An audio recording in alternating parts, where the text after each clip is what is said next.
meidän väline.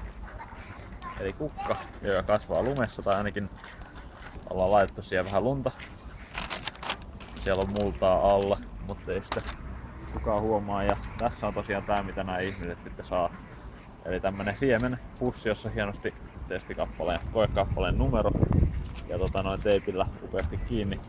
Tänne sitten kotona avaa innoissaan esitteen kanssa, kun ajattelee kasvattamansa lumikukkia ja mitä sieltä löytyykään. Ettei vaan olisi jäynää ja vähän siemeniä tai siis riisiä. Saammeko esitellä lumikukka? Useimmat kasvit kasvavat ja tuottavat hedelmää kesäkaudella, mutta lumikukka on aivan erityinen, uudenlainen yksilö.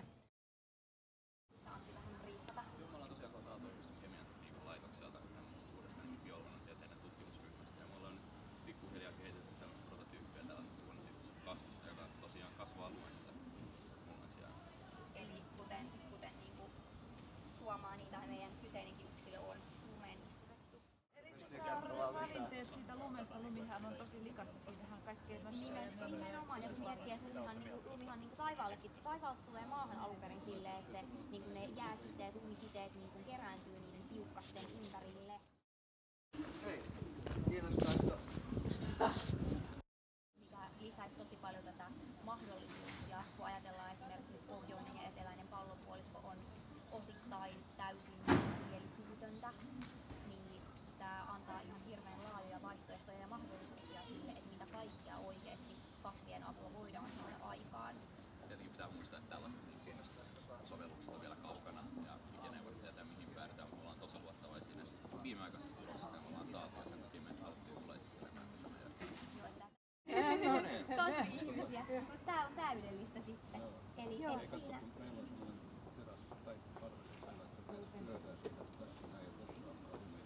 Joo, niillä on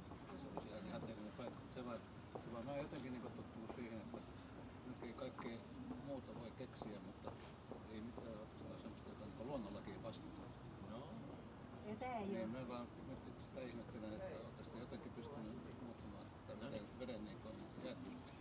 Se voi olla näin, että luonnonlakien on vielä salaista niin osa siitä meidän tutkimuksen katosta, mitä me ollaan saatu. Mutta voidaan sanoa sen verran, että luonnonlait on sellaiset luonnonlait, on niille me ei voida mitään. Niin anna sulle vaan tällaisen. Ei oo vielä. Ja oliks sulla jo tää esite? Mikä siellä kuoressa on? Siellä tulee siemeniä mukana. Se on paljon siemeniä. Voi kotona pistää ihan itse. Haluatko säkin? Joo. Laitetaan sulle mukaan. Ehdottomasti.